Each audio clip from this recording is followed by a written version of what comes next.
my boss said. Respect my authority. Then she told me to call her by her first name. She looked at me like I'd spoken out of turn in church. Calm, stern, not cruel, just enough to remind me who was in charge. And then, just when the air had stretched too tight between us, she said, almost under her breath, "Call me by my first name." That was the moment everything shifted. I should have laughed it off, nodded, gone back to typing numbers into a spreadsheet. But the sound of her voice stayed with me.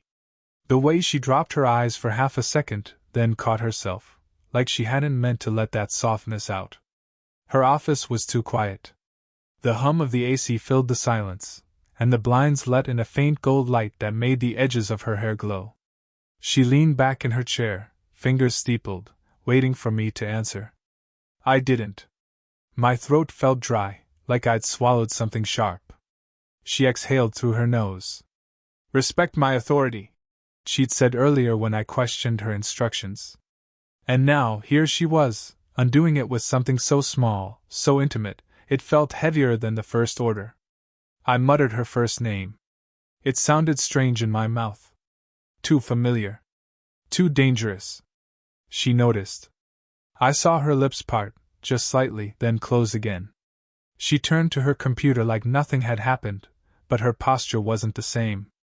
Her shoulders had lost that stiffness. I couldn't stop staring. The hours after that crawled. I typed, clicked, organized, but my eyes kept lifting to her. The way she adjusted her glasses with a single finger. The way she tapped her pen when she was thinking. The way she paused before answering, like she measured every word against something invisible. At one point, she stood, crossed the room to the cabinet, and the faint scent of her perfume drifted across my desk. Clean, understated, not sweet, something sharper, like cedarwood. She didn't look at me as she passed, but the silence swelled until I almost spoke just to fill it. Almost. When she returned, our eyes met. I held it too long. She didn't look away right away either. Just enough time to make my chest tighten, then she cleared her throat and asked about a report. Her tone was professional, flat, but I caught the edge of hesitation. The rest of the day blurred. My body went through the motions, but my mind was stuck in that first moment, her voice dropping low, telling me to use her name. By the time the office lights dimmed and most people had left, only the two of us remained. She stayed at her desk, scribbling something in a notebook. I hovered by mine, pretending to finish up. Neither of us said a word. The sound of her pen stopped. She closed the notebook slowly, set it aside, and leaned back again. That same posture from before, the one where she looked like she was testing me. "Why are you still here?" she asked finally. I shrugged. My mouth moved before my head could stop it. "Maybe I was waiting." Her eyebrows lifted, just slightly. Her lips pressed together like she was holding back something she wouldn't say out loud. She didn't scold me. Didn't laugh either. She just sat there, letting the weight of it hang in the air. The hum of the AC. The dim gold light through the blinds. Her gaze locked on me. And for the first time, I realized she wasn't untouchable. She wasn't just my boss. She was a woman. And she just let me see it. The next morning, I walked into the office early, just to prove, to her, to myself, that last night hadn't meant anything. That I wasn't waiting around for scraps of her attention. She was already there. Her desk lamp glowed soft against the papers spread around her. She had her hair pulled back, a few strands loose near her temple. She didn't look up right away. Her pen scratched across the page. When she finally raised her head, the surprise in her eyes flickered for just a second, before she smoothed it over with her usual composure. "You're early," she said, her voice even. I wanted to say something easy, casual. But instead I heard myself mutter, "Didn't sleep much?" Her gaze lingered, as though she wanted to ask why. But she didn't. She just nodded, lips pressed into a thin line, and turned back to her notes. Through the day, I caught pieces of her past. A phone call with someone, maybe a sister, where she said she wouldn't make it to dinner again. The sigh she let slip before the line disconnected. A wedding band-shaped indentation on her ring finger, faint but not gone. Divorced, I thought. Or maybe just alone. And me? I wasn't better off.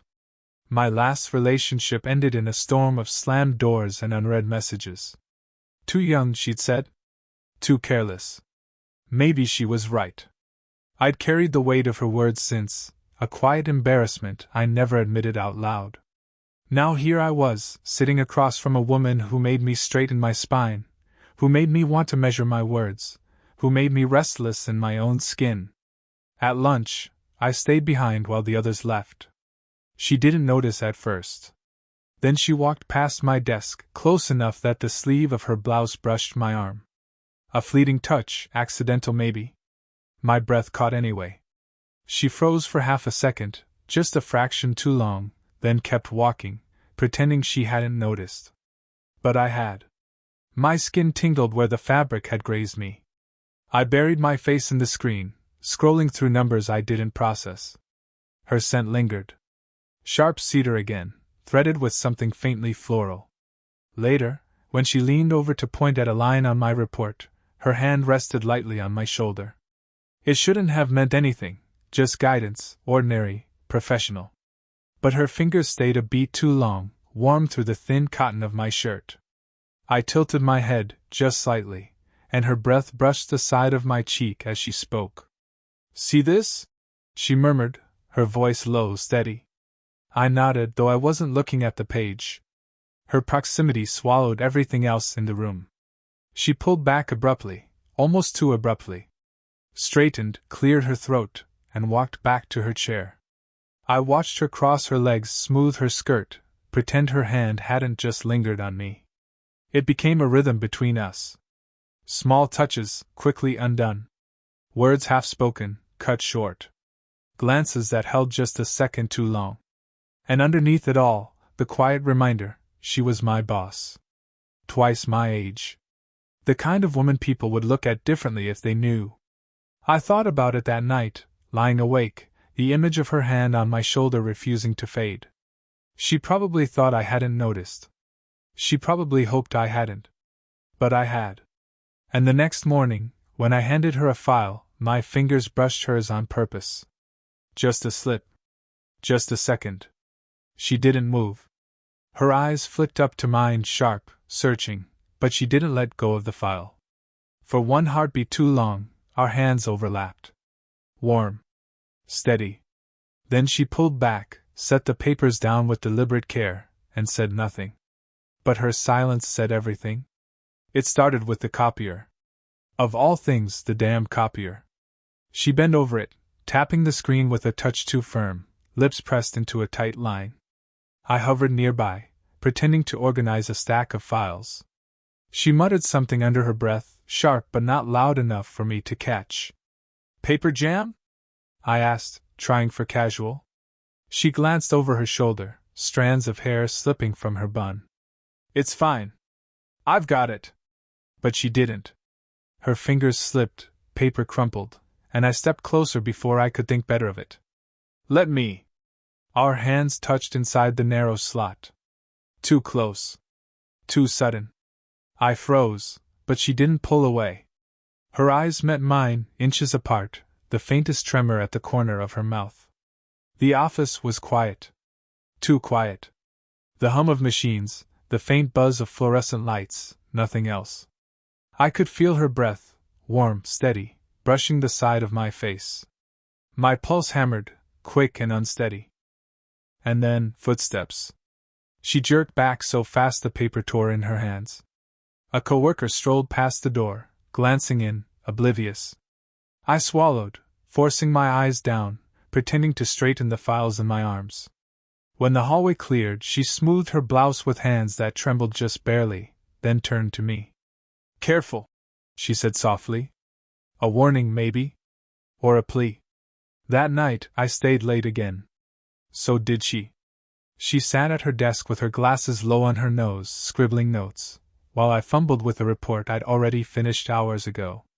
At some point, she stood, walked to the window, and tugged the blinds open just enough to let the city lights spill in. The glow painted her face in muted golds and shadows, You shouldn't be here so late, she said, her voice low. Neither should you. She turned, caught off guard. A silence stretched between us, thick enough to choke on. I stood, crossed the room before I thought better of it. She didn't move. I stopped just a foot away, the space between us too narrow to feel safe. Her hand rested on the edge of the desk, pale knuckles gripping the wood.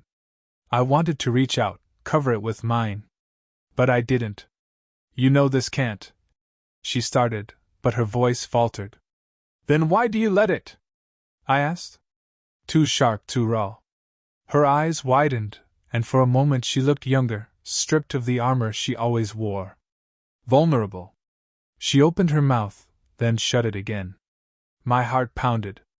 The air between us thickened, pulling us closer without either of us moving. I leaned in, not enough to close the gap, just enough that I could feel the heat radiating off her skin. She didn't step back. Her lips parted, a breath escaping, and for one suspended heartbeat, we hovered there. Almost. The vibration of her phone shattered it. She flinched, snatched it from the desk, and pressed it to her ear. Her voice dropped into a practiced calm as she murmured to whoever was on the other end. I stepped back, the distance like a knife. When she hung up, she didn't look at me right away. She closed her eyes, exhaled, and whispered, almost to herself, "This is dangerous." But she didn't tell me to leave. And when I finally did, long after midnight, I carried the echo of her words, and the memory of how close her lips had been to mine. I told myself I wouldn't stay late again. I told myself distance was safer. But when I passed her office door and saw the light still on, I stopped. She sat with her head in her hand, glasses pushed up into her hair. A stack of papers leaned precariously at her elbow, untouched. She wasn't working. She was just staring. Before I could stop myself, I knocked lightly. Her eyes lifted, sharp at first, then softening when she saw it was me. "You're still here? I could say the same about you." She gave a tired laugh, one that didn't quite reach her eyes. "Old habits." I stepped inside. The room felt different at night, darker, more intimate. The only light came from her desk lamp, spilling across her face, highlighting the small lines near her mouth, the faint shadows beneath her eyes. She looked human. Not untouchable. Not just my boss. I closed the door behind me. "I don't think I can keep doing this," she said suddenly. Her voice cracked halfway, and she pressed her lips together as if to steady herself. I froze. "Doing what?" Her gaze locked on mine. "Letting you look at me like that." The words punched through me. I hadn't realized how obvious I'd been. Or maybe I had, and I didn't care. I crossed the room slowly, every step too loud in the silence. She didn't move. Her hand rested on the desk, tense, until I reached out and brushed the back of her knuckles with mine. Just a graze, but she flinched like it burned. "You think I don't notice?" she whispered. I swallowed. "Then why don't you stop me?" Her eyes flicked away, then back. She stood suddenly, the chair scraping behind her, and I thought she'd push past me. Instead, she was closer, so close I could see the faint tremor of her breathing. "You're too young," she said, barely audible. "People would." Her words trailed off, collapsing under their own weight. I reached up, slowly, and tucked the loose strand of hair behind her ear. My fingers lingered against her cheek. Her skin was warm, softer than I'd imagined. She closed her eyes for 1 second. Just one. When they opened again, the fight was still there, but thinner now, fragile. "You don't know what you're asking for," she murmured. "Then tell me." My voice came out rough, low. "Tell me to stop, and I will." The silence after that was unbearable. Her chest rose and fell. My hand still hovered near her face. She should have stepped back. She didn't. Her fingers lifted, almost without permission, and touched my wrist. Light. Shaking. I leaned closer. Her breath hitched, warm against my mouth. And then, her phone buzzed again, vibrating harshly on the desk. The sound jolted us both back. She turned away, grabbed the phone like a lifeline, though she didn't answer. Just held it, staring down at the screen, not moving. I stood behind her, heart pounding, the taste of her breath still on my lips even though they hadn't touched. Finally, she set the phone down. She didn't face me. Just whispered low and raw. "If this happens, there's no going back." The next morning, I walked in half determined to avoid her. But her door was open.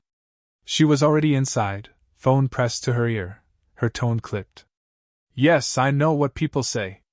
It doesn't matter. I don't owe them an explanation." She paused, then turned.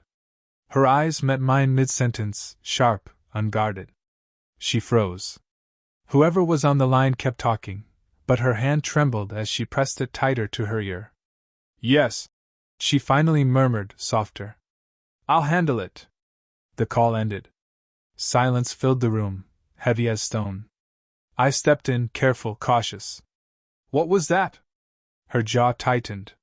She turned back to her desk, shuffling papers that didn't need shuffling. "Nothing you need to worry about." I stayed at the doorway. "Someone knows, don't they?" She didn't answer right away. Just pressed her palms flat against the desk and bowed her head. When she finally looked up, her eyes were raw. "Yesterday, someone saw us. Not everything, but enough." The copier. The brush of her hand. That silence in the hallway. My stomach sank. "Who?" She shook her head. "Doesn't matter.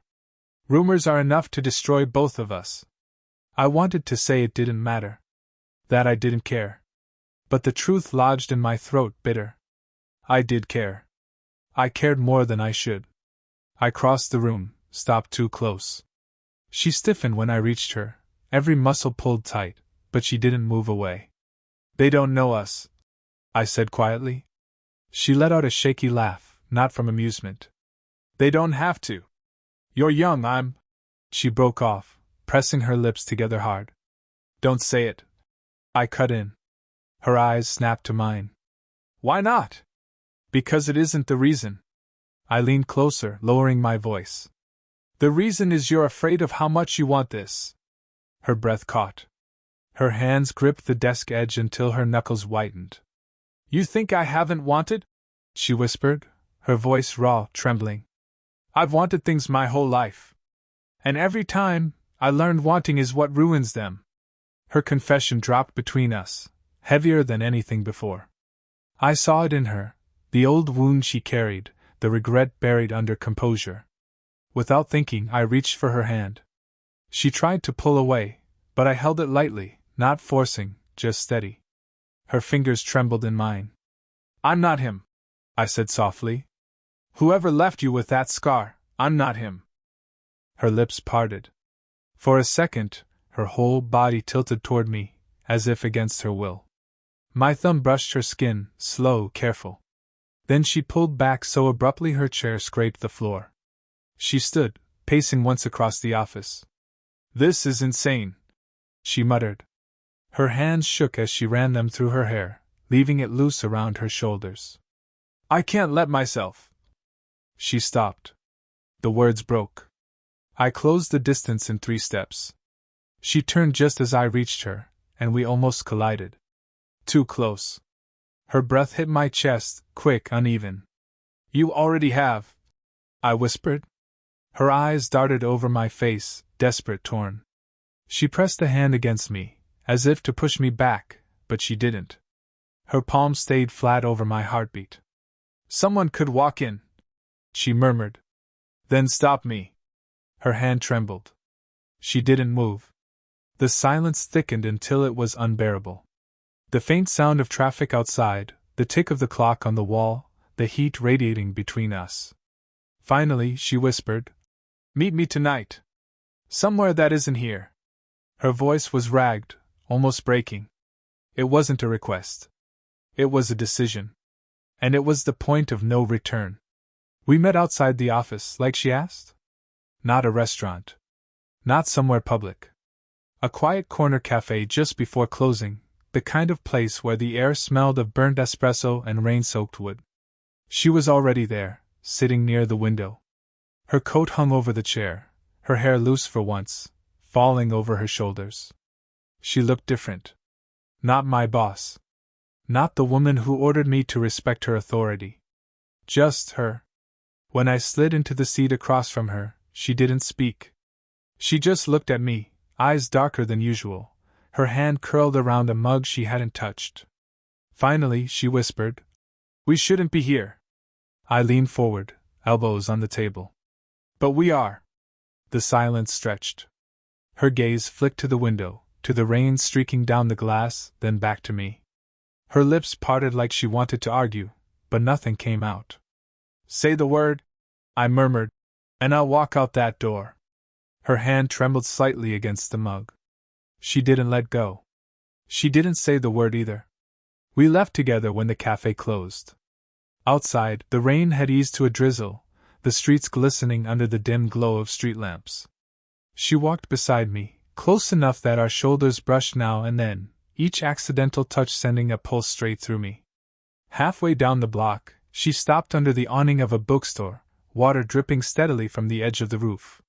Her breath clouded in the cool night air. "This is where I should say good night," she said softly. I stepped closer, too close. "Do you want to?" Her eyes lifted to mine, full of conflict. "I can't keep running from this." Her voice shook on the last word. She pressed her hand to my chest like before, but this time, instead of pushing, she left it there. I covered it with mine, holding it steady. "I'm right here," I whispered. She closed her eyes, leaned her forehead against me. I felt the weight of it, the surrender. Her body was warm against mine, trembling faintly, and I wrapped an arm around her without thinking. She let me. The world shrank, rain, city noise, everything fading until it was just her breath against my collar, her hand curling tighter into my shirt. "I'm terrified," she admitted, voice muffled. "Me too," I said. She lifted her head, her face inches from mine. The glow of the street lamp caught the shine in her eyes, the drops of rain clinging to her hair. Her lips parted, and I felt her breath ghost against my mouth. For one suspended heartbeat, the question hung between us, yes or no, forward or back. Her hand slid up, fingers brushing my jaw. A tender, almost hesitant touch. She searched my face, as if for the truth she'd been too afraid to trust. And then, finally, she closed the gap. The kiss wasn't polished, wasn't perfect. It was messy, trembling, almost desperate. Years of restraint breaking in a single moment. When we pulled apart, either of us stepped away. Her forehead rested against mine, our breaths mingling in the cool night. "We can't go back," she whispered. "I don't want to." And for the first time, we both knew, whatever happened next, we'd stopped running. We didn't move right away. We just stood under the awning, rain dripping around us, our hands still tangled, breathing like we'd both run miles. She was the first to speak. "This isn't simple," she murmured. I almost laughed. It came out rough, shaky. "When has it ever been?" Her lips curved faintly, not quite a smile. "I'm older. Twice your age. People will say things you'll regret." I pressed my forehead to hers before she could finish. "The only thing I'd regret is walking away now." Her breath caught. She closed her eyes, her hand tightening in mine. For a moment, the world tilted quiet again. Just the two of us. We walked, slowly, aimlessly, like neither of us wanted to break the spell. The streets glistened under the street lamps, puddles shining like mirrors. She slipped once on the wet pavement, and without thinking, I caught her. She laughed, a soft, unguarded sound I'd never heard from her before. "See?" I said. "You need me around." "Maybe I do," she whispered. It was small, but it cracked something open. We stopped at the corner, where the street split. She looked at me, rain sliding down her hair, her eyes full of hesitation and something warmer underneath. "Are you sure about this?" she asked. Instead of answering, I lifted her hand and kissed the back of it. Simple. Old-fashioned, maybe? But real. She inhaled sharply, eyes shining. Then she stepped closer, resting her head against my chest. I wrapped my arms around her, pulling her in until we fit together like it was always supposed to be that way. There was no grand speech. No promises we couldn't keep. Just the two of us standing there, clinging like we finally let ourselves admit the truth. Her voice was muffled against me. I don't know what happens next. Then we'll figure it out, I said, brushing a kiss over her hairline. One step at a time. She lifted her head, her hands still pressed to my chest. Her smile was soft now, tired but real. All right, she whispered. And that was enough. We walked the rest of the way with our fingers laced, not hiding, not rushing. Just together. For the first time without restraint. The city around us moved on, unaware. And for once, I didn't care who might be watching.